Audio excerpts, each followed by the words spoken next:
Так, опять хранитель продуктов в нашем доме. Охраняешь холодильник?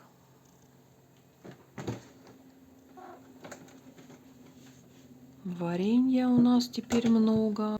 А так-то все подзаканчивалось. Нужно идти за продуктами. Как обычно в Lidl. Тимон, убирай свои лапки.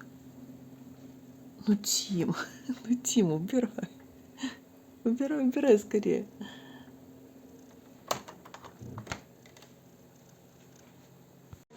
Мы сегодня в Lidl снова пришли за продуктами. Я взяла, наверное, килограмма 2 или 3 перчика вот такого. Он по 144 динара, по 145. Паприка бабура называется. Я люблю фаршировать такой перец. Делаю побольше, с запасом. В морозилке просто замораживаю. Поэтому я так много и взяла. Вот такой хлебушек мы берем с усомом, это с кунжутом. Стоит он 80 динар. Но он бывает иногда дешевле по акциям. Вот Никита нашел какой-то по акции за 59, да, по-моему? 59. Ну, Никит, не стоит экономить. Он, наверное, не свежий, что ли, я не знаю. Хотя мягкие. Абсолютно мягкие. Притом еще и в пакетике, в котором он недоступен. Да. Ну, давай такой возьмем. Он абсолютно мягкий, хороший хлеб. Давай. У нас что-то как-то позаканчивалось все много продуктов. Холодильник полупустой. Идем затариваться.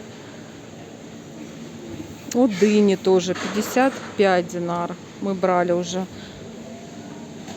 Вот есть какая-то дорогая, 159. Ну, что-то привозное. Вот второй сорт дыньки тоже 59. Еще какой-то сорт, тоже какая-то не местная, привозная, 169. Вот там еще какая-то, тоже 169. В общем, выбор огромный. Арбузики вот какие-то маленькие, совсем вот такие есть. Вон там еще лежат маленькие, по 79 динар. Яблоки сейчас пока еще новые не начались. Это старые, вернее, начались. Есть они уже, но почему-то продают какие-то еще, наверное, старые, потому что дорого. 279 это за яблоки перебор, конечно. Мы взяли на рынке вчера по 100 динар яблочки, молоденькие уже этого года. Так, бананы. Кстати, бананы тоже подорожали. Были по 160, стали по 209. Ну, какие-то био-бананы. Раньше были обычные бананы, а теперь био-бананы. Не знаю, что это означает. А, нет, кстати, вот они есть. 169. В общем, там какие-то био-бананы, они подороже.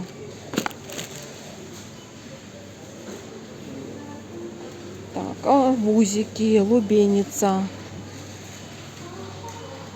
Такие красивые. Небольшие, кстати, все вот такие. Они по 59 динар. И вот такие большущие арбузы, они по 35. Лук 29. Лук мне пока не нужен. Картошка молодая 79. Морковь шаргаре по 109. И вот такой красный картофель. Он по 89. Ну, на рынке мы брали хорошую отборную картошку по 70 динар. Пошли дальше.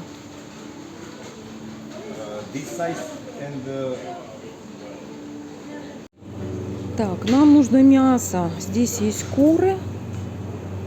Вот такие курочки. 189 динар за килограмм.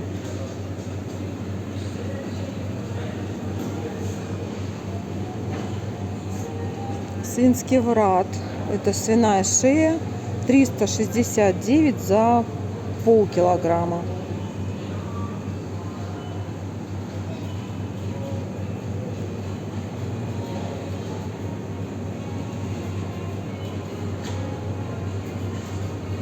Шестьсот 50 грамм.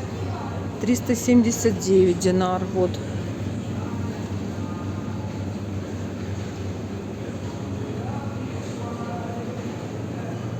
Так, а я хочу взять с той стороны. Сейчас я еще пройду, там мясо посмотрю. Фарш. Вот перчики я взяла фаршировать. Фарш здесь есть. Но свиной мне здесь не нравится фарш. В Лидле он очень жирный. Туда добавляют какой-то жир. Свино-говяжий вот такой вот, он получше. Чуть-чуть он подороже, но получше. Стоит он, вот мешано мясо, 539 динар за 850 грамм. Но он тоже не идеален. В общем, там тоже есть жирок, и мне это не нравится. Поэтому я беру цельным куском мяса, и там же в магазине просто говорю, что мне нужно фарш перекрутить. И мне там же перекручивают. Так, а это у нас 600 динар, тоже 850 грамм упаковочка, свинина.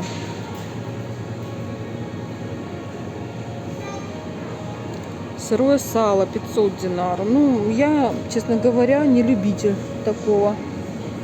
Мы не берем.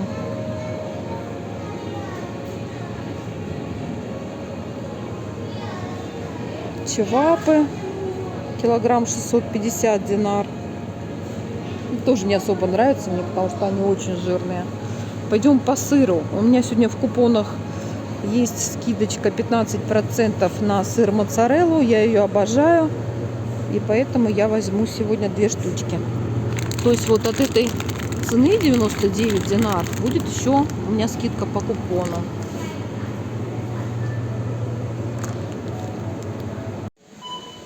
Так, вот эту мы берем Тимофейки еду. Называется кашида. Здесь 12 пачек по 100 грамм. По 100 грамм. Не по 85, а по 100. Стоит она почти 500 динар. В общем, конечно же, мы его кормим мясом, потому что мясом это даже выгоднее и дешевле. Но иногда просто нет. И для того, чтобы на всякий случай, в общем, держим на всякий случай. О, появились такие вот упаковки большущие. Ариэль капсулы. Вот, здесь 120 штук. И стоит такая упаковка 2700. Мы сейчас возьмем. Это очень хорошая цена. В принципе, я уже пересчитывала. Это даже немножко подешевле, чем мы покупали в России. Капсулы. Персил есть, но я им не пользуюсь. Персил, вот если кому-то интересно, просто 1569 динар стоит. Большущая упаковка. 88 стирок написано. Вот, в общем, мы берем Ариэль капсулы.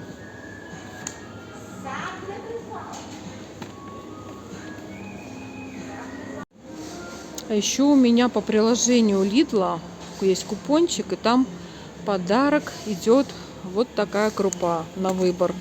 Либо кускус, либо булгур. За 1 динар. Ну, это подарок, считайте, то есть бесплатно. А так они стоят 171 динар за пачечку. Пачечка небольшая. Сколько тут? 500 грамм. Мы взяли булгур.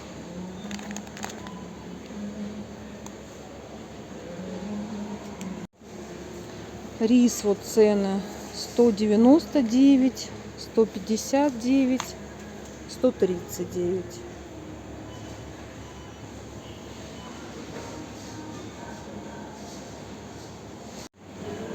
Это заморозка, но мне пока ничего не надо. У меня есть и кукуруза, вот 153 динара, вес килограмм. Это фасоль стручковая, тоже у меня пока есть она, не буду брать. Горошек тоже есть. Горошек стоит килограмм 163 динара. в Лидле, как я уже рассказывала, я не беру фарш совсем. Он слишком жирный. Туда добавляют еще помимо мяса много-много жира. Даже если брать говядину со свининой, то тоже получается жирновато. Но в этот раз я взяла одну пачечку для того, чтобы добавить в нее нормальный фаршик. Ну, в общем, оно разбавится, получится хорошо. Но, в принципе, в этом вообще нет никакой необходимости, потому что в Лидле вот 850 грамм вот этого фарша стоит так же, как килограмм мяса, купленный в магазине, и тут же тебе его перекручивают на фарш при тебе. И получается дешевле. Вот за это я отдала 550 динар за 850 грамм. И за это тоже 550 динар за килограмм, а не за 850. Значит, я взяла свинский бут кусочек и свинская плеска. Плеска, да. Вот, по килограмму. Это я взяла в Максе. Я всегда, когда мне нужен фарш, беру в Максе. Там это очень выгодно, мясо всегда свежее. При тебе перекрутили, ты видишь, что за кусочек тебе положили. Ничего туда не добавили лишнего. Фарш в этот не намесили. Вот, поэтому я всегда беру именно вот таким образом. Заворачивают всегда мясо или фарш в бумагу такую непромокаемую. В общем, сейчас я буду делать перчики фаршированные.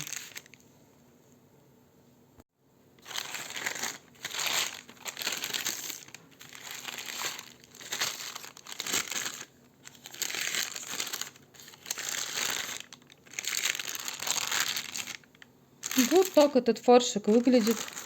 Ничего, кроме мяса, здесь нет. 550 динар за килограмм.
Вот столько у меня получилось перчиков фаршированных.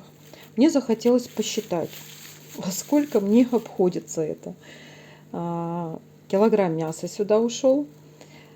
Значит, 550 динар. Примерно килограмм перца, 150 динар. Это сколько у нас уже? 700. Немножко риса.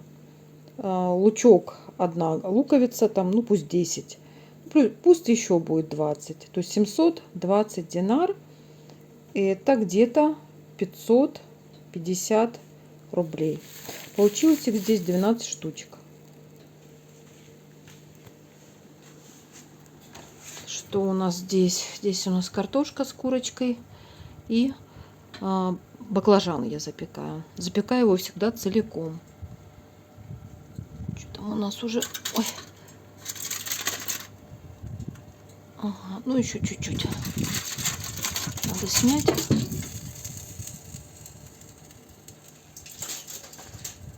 Чтобы немножко с корочкой получилось. Ну и, конечно же, борщ. Вот такая кастрюлька. Я не знаю, сколько здесь. Наверное, литров 5. Вот. Тоже решила посчитать, сколько стоит сварить борщ в Сербии. У меня сюда пошла капуста. Где-то половиночка маленького кочана. Килограмм стоит 35 динар, 40. Поэтому я взяла где-то, ну пусть по максимуму 20 динар. Одна свекла 10 динар. Картошка. Полкилограмма, конечно же, там не было, чуть поменьше, но пускай будет на 25 динар. Одна луковица 5 динар. Морковь 5 динар. Томатная паста немножко 5 динар. А окорочка 2 штучки. Примерно 250 динар. Всего получилось 320 динар. На рубли это 255 рублей примерно. Вот так вот. Борщик в Сербии стоит примерно 5 литров, 250 рублей. А у вас сколько стоит сварить борщ? Напишите.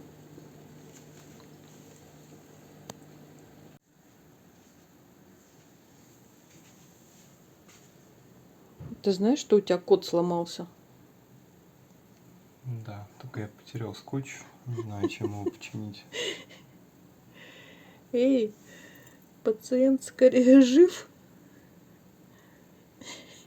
Эй.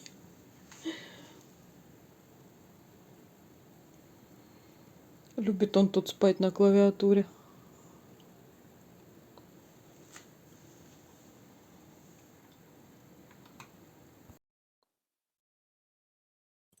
Тимоня, наше солнышко отдыхает. У него тут была проблема. Что-то я заметила, что он приходит с улицы и стал чесаться больше, чем обычно. Причем это делает нервно. В общем, я поняла, что какая-то проблема. Это не совсем обычное поведение для него. Ну, я понимаю, что все коты чешутся, но он чесался много, и видно было, что это его беспокоит.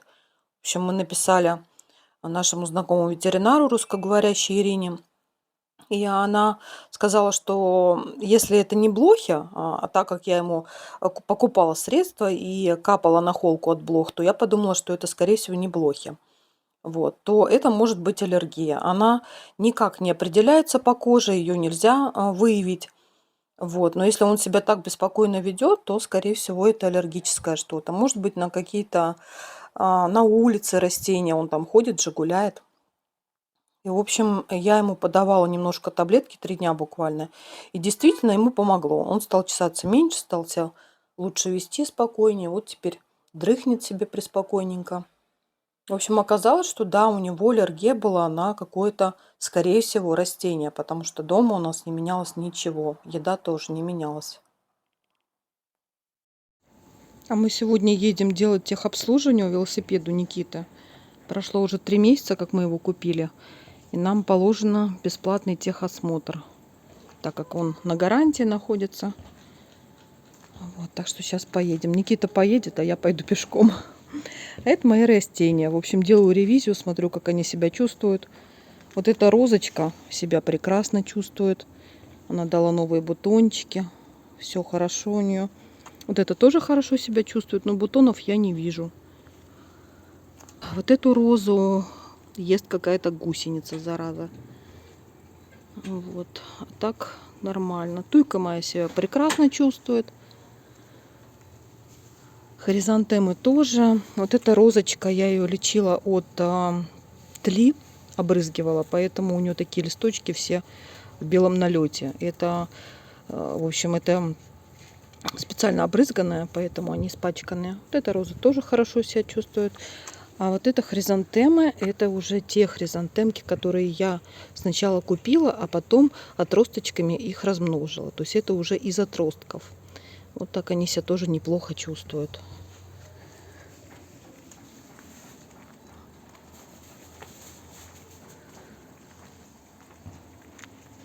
Ежевика все растет. Ей бы уже нужно что-то, куда она будет плестись.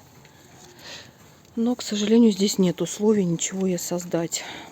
Вот. А смородина красная также у меня продолжает желтеть листочки. Клубника себя чувствует хорошо. Айва тоже. И черная рябина черноплодная тоже хорошо. У нас сегодня погодка хорошая. Наконец-то можно дышать. 25 градусов. Вот здесь дорога у нас такая вся в остром щебне засыпанная, поэтому лучше здесь не ехать на велосипеде. Никита пока так своим ходом везет его. И хотим еще поменять сиденье на велосипед. Мы купили сидушку отдельно. Вот. Пускай они сами поставят, так как он на гарантии находится. Пусть делают все сами.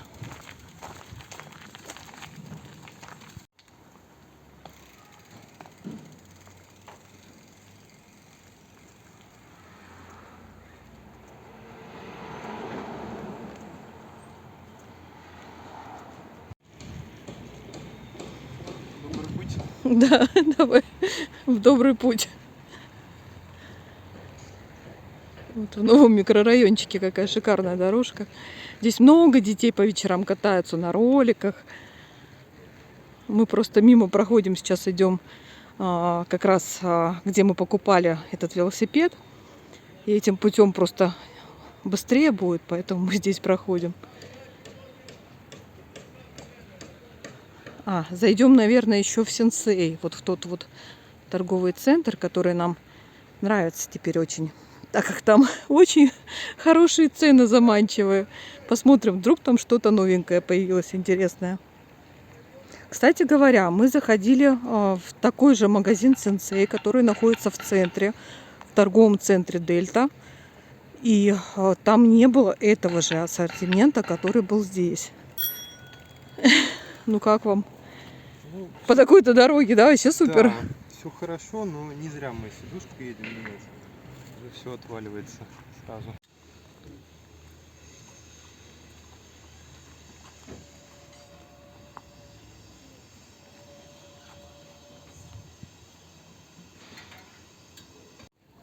Вот Пепко, хороший магазин, Сенсей, аптека здесь есть. Еще есть ДМ, тоже классный магазин. Но он еще не открылся, не работает. Мы зашли в Пепко, вот сразу футболки женские по 300 динар. Но я не думаю, что они все по 300. Вот это 350 динар стоит, такая беленькая. Вот это 550. То есть они не все по 300, конечно. Это тоже 550. Такая розовая с лимончиками. Прикольно, мне нравится такая. Все равно это недорого. Кстати, качество у них классное. Прям вот они все мягенькие такие. А вот эта серая сколько? 350. Вот серая, прикольная очень даже. Сейчас я себе тоже что-нибудь подберу. Розовые.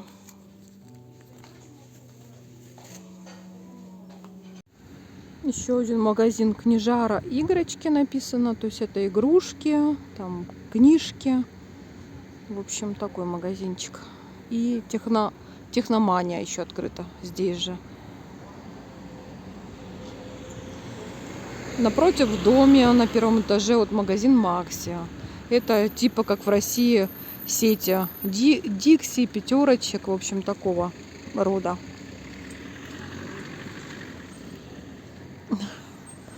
Прикатил? Да, я уже тут.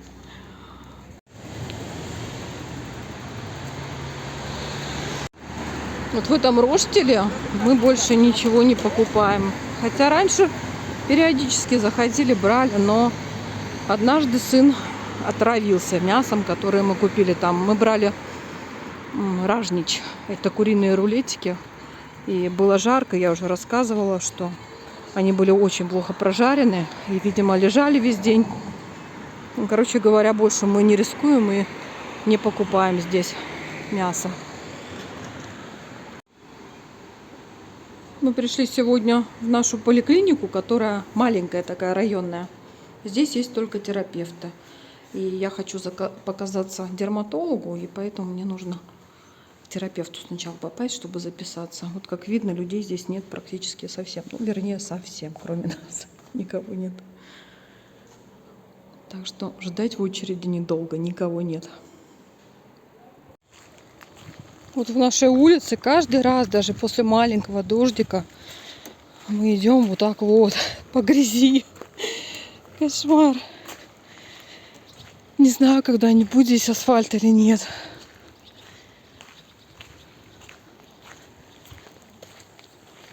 Сегодня попали мы малость под дождик, ну так, не под сильный. В общем, сильно не успели промокнуть.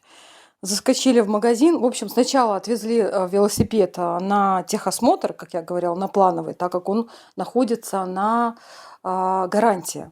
Вот. По идее, нам через час должны были его отдать, но сказали, что, наверное, чуть-чуть попозже. Потом позвонили, сказали, можно забирать. Мы уже были далеко, поэтому не стали возвращаться в этот же день. Поедем завтра за ним. Вот. Зашли в поликлинику, как я уже говорила. Эта поликлиника чем хороша? Тем, что в ней только терапевты, и там не бывает очередей вообще. Есть лаборатория, кстати, если нужно сдавать кровь, вот, то это тоже там же делается. Очередей не бывает. Взяли направление к дерматологу, как я хотела, вот, и сбегали по магазинчикам. В общем, в Максе я купила вот такое вот масло оливковое, литровое, производство Испания. Стоит оно 750 динар. Взяла немножко сыра, вот такой сыр мне очень нравится, стала брать его именно в Сербии. Он не очень соленый. Они, кстати, вообще бывают очень много видов их. Они выглядят практически одинаково, но видов бывает много. Я не знаю, чем они отличаются, не все пробовала. Бывают прям совсем дешевые, где-то по 300 динар килограмм. Бывают по 1000 динар за килограмм. В общем, честно говоря, даже до сих пор еще не знаю, чем они отличаются. И купила опять мясика в том же Максе. Мне его тут же перекрутили. Первый раз я помню, когда я взяла мясо, это там купила, и увидела, что там у них стоит такая большая мясорубка, такая, ну, как производственная большого размера. Я не знала сказать, как по-сербски перемолоть. Оказалось, это очень простое слово. Надо сказать мелем. Мелем просто все. Вот, нам сделали фаршик, и так я уже перцев надела, теперь я хочу сделать котлеток и закинуть их в морозилку. Вот, так что сегодня мне будет чем заняться вечером. Так, а стоимость мяса, это свинина за килограмм 550 динар. Да, 550 динар. Это свинская печеница. Сейчас точно не помню, что это за часть тела. И вот такую штуку, тоже рахат лукум, мы брали уже в другом магазине, не в Максе, а в Стакамайке. Стоила она там чуть-чуть подешевле, она стоила вот такая пачка 120 динар. Вот, и мне она очень понравилась. Там были два вида, розовая и из лепестков роз, со вкусом роз, и ореховая. Вот розовая мне вообще не понравилась, вообще невкусная, а ореховая очень понравилась. Но это другой производитель, в другом магазине куплено. Не знаю, будет хороший или нет. В общем, взяли на пробу. Все, вот такие у нас покупки сегодня. Мы никак не можем накупать нашего кота. Нам осталось завтра еще важное дело сделать. Это сходить в какой-то магазин и купить кошачий шампунь. Потому что я его хочу искупать, как я уже сказала. Ему стало значительно лучше. Он уже так не чешется, очень спокойно себя ведет. Но все-таки, так как он у нас гуляет, хочу его искупать. Мы его, конечно, купаем периодически, там раз, наверное, ну, в 1,5-2 месяца, наверное, точно. Вот. Но так как у него были проблемы какие-то кожные, скорее всего, в общем, надо его еще разочек искупать. Да-да. Вот он. Ты так не считаешь? Надо тебя искупать или нет? Он наелся довольный, все. Скажи, а теперь мне ничего не надо. Кому оно надо? Да, в общем так. Что вам приходит на ум, когда кто-то упоминает протез? Бионическая рука, железный крюк или, может, деревянная нога? История протезов знает как простые подпорки и крюки, так и современные суперноги, обогнавшие саму природу. Самый первый протез, известный на сегодняшний день, был создан около 3000 лет назад в Древнем Египте. Для египтян было важно иметь целое тело, чтобы после смерти не только душа, но и все части тела остались в загробной жизни. Богатые англичане с протезами в XIX веке просто не могли себе позволить появиться в высшем обществе с грубой деревянной опорой. Они заказывали сразу несколько искусственных конечностей. Были так называемые будничные ноги.